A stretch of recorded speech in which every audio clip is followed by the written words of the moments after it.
사랑의 우선순위라는 제목으로 말씀 전할 때 많은 은혜 받으시기 바랍니다. 기도하시겠습니다. 사랑의 하나님, 겨울의 끝에 찾아온 눈송이를 통해 자연의 법칙 가운데 역사하시는 주님을 알게 하시니 감사합니다. 이 저녁에 주님께 기도할 때 우리가 가진 문제들보다 더 크신 하나님을 만날 수 있도록 도와주시옵소서.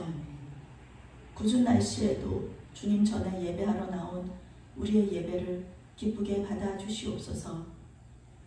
예수님의 이름으로 기도합니다. 아멘. 아멘.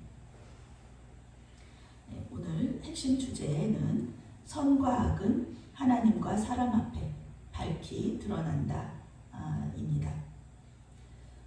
먼저 17절 18절 말씀 읽겠습니다. 잘 다스리는 장로들은 배나 존경할 자로 알되 말씀과 가르침에 수고하는 이들에게는 더욱 그리할 것이니라. 성경에 일렀으되 곡식을 밟아 떠는 소의 입에 망을 씌우지 말라 하였고 또 일꾼이 그 삭슬 받는 것은 마땅하다 하였느니라. 아멘. 사도 바울은요, 오늘 말씀을 통해서 세상 사람들이 예수님을 알 수 있도록 서로 사랑하는 교회를 만들어라 이렇게 권면하면서 구체적인 행동 지침을 제공하고 있습니다.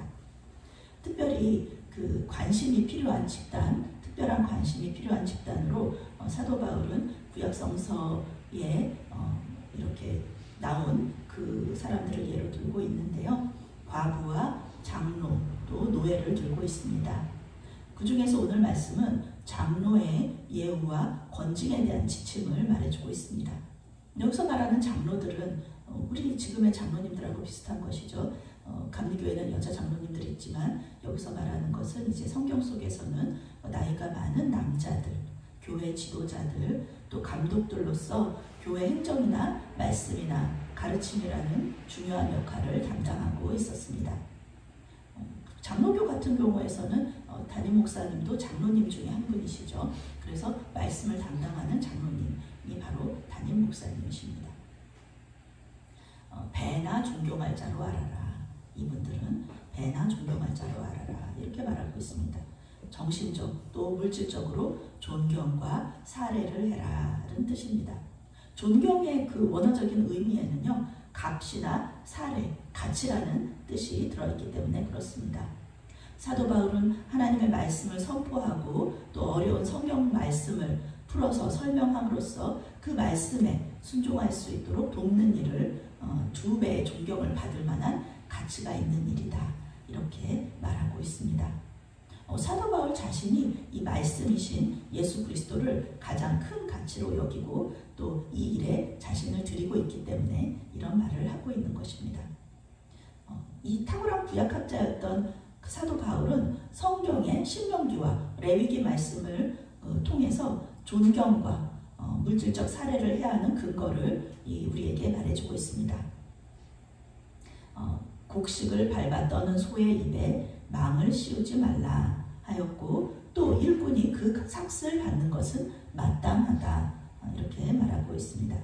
교회 공동체는 말씀 사역자들의 필요를 채워줄 수가 있어야 되고요. 또 말씀 사역자들은 돈 때문에 사역을 하거나 교회 재정을 함부로 사용해서는 안 된다는 것을 오늘 말씀에서 볼 수가 있습니다. 일하는 소에게 망을 씌우면 안 된다. 그러니까 소가 먹을 것을 충분히 먹을 수 있도록 하라는 것이죠. 그런데 소의 입에 망이 없다고 해서 소가 막 그 도를 넘어서 곡식을 계속 먹어도 안 된다는 것입니다. 소의 입에 망을 씌우지 말라. 이 말씀 속에는 그 사역자들의 필요를 교회가 채워줘야 된다. 이 말씀과 함께 말씀 사역자들이 돈 욕심을 부리고 교회 재정을 또 함부로 더 많이 사용하면은 안 된다라는 것을 말해주고 있는 것입니다. 19절부터 22절 말씀은요, 장로에 대한 권징 지침을 말해주고 있습니다. 19절부터 22절 말씀 함께 읽겠습니다. 장로에 대한 고발은 두세 증인이 없으면 받지 말 것이요 범죄한 자들을 모든 사람 앞에서 꾸짖어 나머지 사람들로 두려워하게 하라. 하나님과 그리스도 예수와 택하심을 받은 천사들 앞에서 내가 엄히 명하노니 너는 편견이 없이 이것들을 지켜 아무 일도 불공평하게 하지 말며 아무에게나 경솔히 안수하지 말고 다른 사람의 죄에 간섭하지 말며 내 자신을 지켜 정결하게 하라. 아멘. 참 이런 일이 없으면 좋겠는데요. 교회 공동체 안에서 교회 지도자들에 대한 고발이 있고요. 또 징계를 해야 할 때가 있을 수가 있습니다.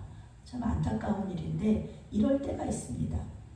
그냥 초신자들도 아니고 신자들 중에서도 교회 지도자들이 이런 죄를 지었을 때 징계를 해야 되는데 어떻게 해야 하는가? 교회는 예수를 믿는 좋은 죄인들의 공동체라는 것이죠. 우리는 우리의 정체성은 죄인이면서 의인입니다. 죄를 안 지을래야 안 지을 수가 없어요. 우리는 죽을 때까지, 죽기 직전까지 계속해서 주님 앞에서 성화되어 가야 되는데 처음부터 죄가 없다 이런 건 아니죠. 계속해서 성화돼서 그 죄가 더 이상 나를 올가매지 않는 그런 상태, 그때까지 계속 주님 안에서 이렇게 가는 것이죠. 그렇기 때문에 당연히 갈등이 있을 수도 있고요. 교회 안에서 죄를 지을 수도 있습니다. 아유 저기 목사님은 목사인데 왜 죄를 져? 저기 권사님은 왜 권사인데 저렇게 죄를 져? 장로님은 장로인데 어떻게 저렇게 죄를 져? 이런 거는 그게 오히려 말이 안 된다는 것입니다. 우리의 정체성은 죄인이고 그래서 그 죄를 주님 앞에 올려드리고 또 서로 사과하고 사랑하고 서로 위로하면서 또 징계를 받고 징계를 주고 이러는 상황 속에서 이 세상을 살아가야 된다는 것입니다. 이 일은 주님 오실 때까지 계속해서 일어날 일이니까 그것은 당연하다, 자연스러운 것이다 이렇게 볼 수가 있는 것입니다. 사도 바울은요, 두세 사람의 증인이 없으면 고발을 받지 말라 이렇게 권면하고 있습니다. 구약적 규정이죠. 증인이 있다고 해서 유죄 판결을 내려서도 안 되고 증인이 없다고 무죄 판결을 내려서도 안 됩니다. 받지 말라 이 단어는요, 무시하고 거부하라는 뜻이 아닙니다. 신중하게 행하라 라는 의미입니다. 교회 공동체와 교회 지도자들은요, 서로를 지켜줘야 하는 가족 공동체이기 때문에 그렇습니다. 신중하게 조사하고 범죄한 사실이 드러났다, 또 인정이 되면은 적절한 징계를 내려야 합니다. 교회 안에서 은혜 안에서 다 괜찮다, 은혜 안에서 다 가려줘도 된다 이렇게 말하는 것은 성경적이 아닙니다. 성경에서는 분명히 징계에 대한 이야기를 하고 있습니다. 초대교회에서는 이런 징계가 있었습니다. 징계를 받은 장로가 회개하지 않고 계속 죄를 짓는다. 그러면 공개적으로 드러내고 책망해야 한다라고 성경이 얘기하고 있습니다. 다른 사람들이 그 모습을 보면서 두려워하면서 같은 죄를 짓지 않도록 하기 위해서 그렇습니다. 교회는 그리스도의 신부로서 순결해야 합니다. 어떤 사람이 어떤 죄를 지었는데요, 그 죄를 지은 것에 대해서 교회가 침묵한다. 그러면 그것은 교회가 침묵한다고 한다면 그 교회는 그 죄를 그냥 내버려 두고 죄가 아닌 것으로 생각할 수 있기 때문에 그 징계를 해서 그 죄가 드러나게 하고 그리고 교회가 다른 죄를 짓지 않도록 해야 된다는 것입니다. 만약에 교회 안에 죄가 있으면은요, 그것이 전도의 걸림돌이 됩니다. 그래서 죄는 짓지 말아야 하는 것이고, 그리고 죄를 지었어도 교회에서 그것을 징계해야 한다는 것입니다. 하나님, 그리스도 예수, 또 택하심을 받은 천사들 앞에서 엄숙히 명령하는 것. 이것은 묵시적인 표현인데요. 마지막 날에 심판을 담당할 분들이 이분들입니다. 하나님, 그리스도 예수, 또 택하심을 받은 천사들.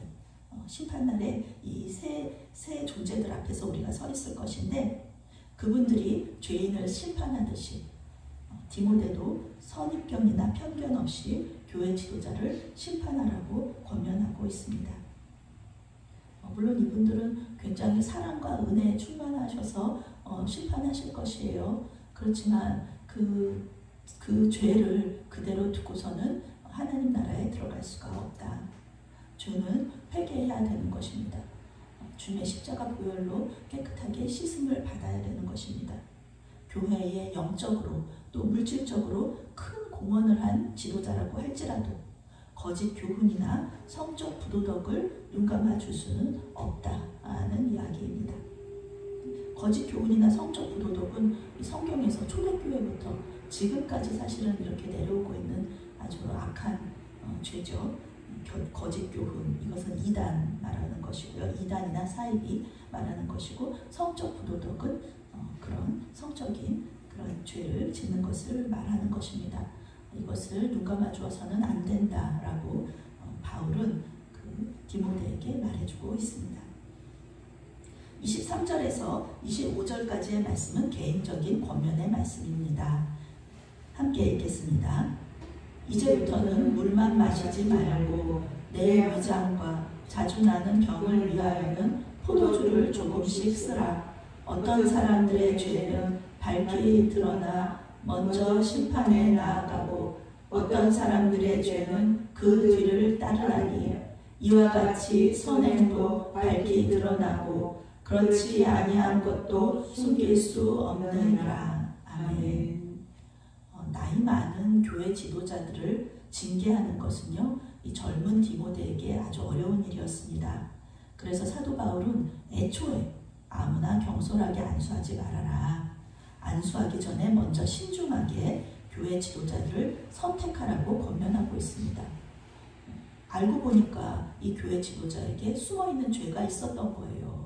그런데 이 디모데는 모르고 안수를 했다가 나중에 이게 드러나면은 일이 커지니까 잘 알아보고 신중하게 교회 지도자를 선택하라고 권면하는 것입니다. 그래서 다른 사람의 죄에 간섭하지 말라. 이 뜻은요, 남의 죄에 대한 책임을 뒤집어 쓰지 말라는 것입니다. 디모데도 왜냐하면은 이 일에 책임이 있을 수 있다. 그렇기 때문에 그렇습니다. 아무나 잘 알아보지도 않고 안수를 했으면 부적합한 사람한테 그 안수를 한 그 책임을 이 교회의 디모데가 져야 되기 때문에, 그 책임이 있기 때문에 남의 죄에 간섭하지 말아라. 그 책임을 뒤집어 쓰지 말아라 라고 이야기하는 것입니다. 다른 사람의 죄에만 민감하면 안 되겠죠? 나 자신의 죄에도 민감해야 됩니다. 젊은 디모데에게 사도 바울이 이야기합니다. 내 자신을 지켜 정결하게 하라. 하나님 옆에 가까이 머물라. 도덕적으로 순결함을 유지하라. 라는 것입니다. 우리 기독교인들한테 요구하는 그 윤리적인 수준이 굉장히 높습니다. 지금이야 세상 사람들이나 너희 기독교인이나 뭐 다 똑같지 않느냐, 똑같이 죄인이지 않느냐, 똑같이 비윤리적이지 않느냐, 이렇게 말하는 데에는 우리 기독교인들을 향한 기대가 있어서 그렇습니다. 우리 기독교인들에게는 더 큰 윤리적인 책임을 묻고 있는 것이기 때문에 그렇습니다. 다른 사람의 죄를 방조하거나 또 그 죄와 타협한다면은 그 범죄에 간접적으로 동참하는 것이 됩니다. 방조죄라는 것이 있죠. 죄인 거를 죄인 줄 알면서 그대로 내버려 둔다. 그것은 간접적으로 그 범죄에 동참하는 것이라고 얘기하는 것입니다. 디모데가 건강이 안 좋았었죠.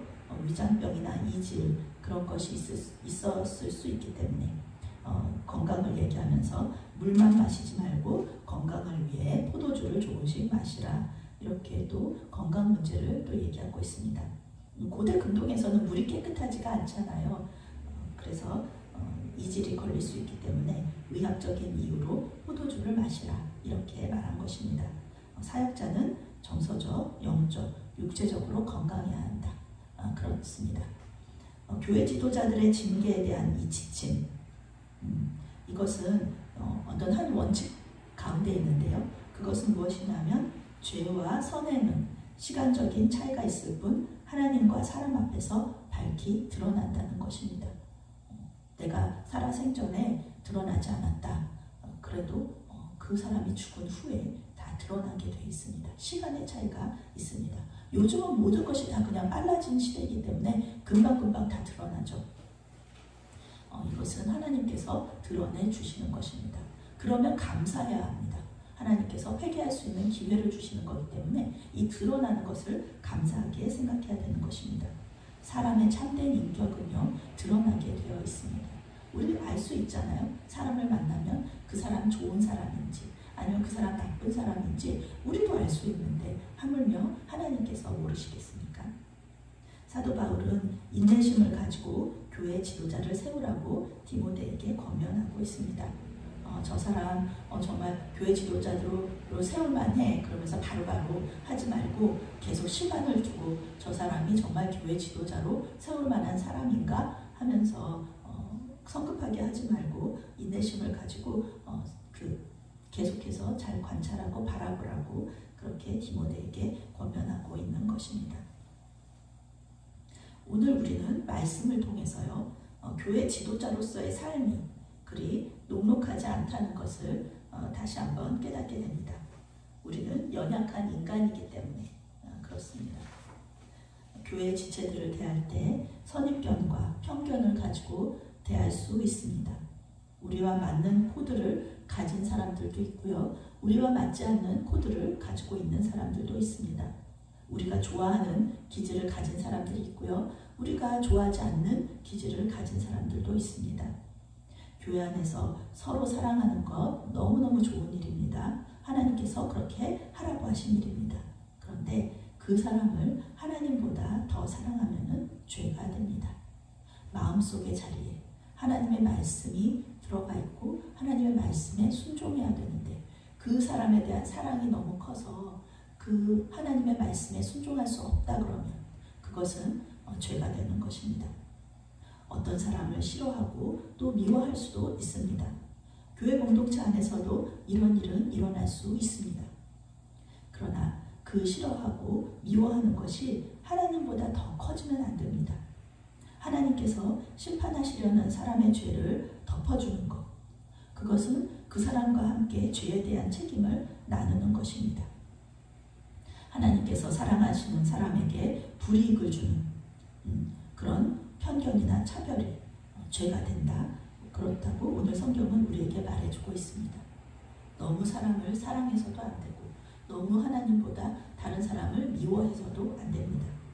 하나님은 질투하시는 하나님이십니다.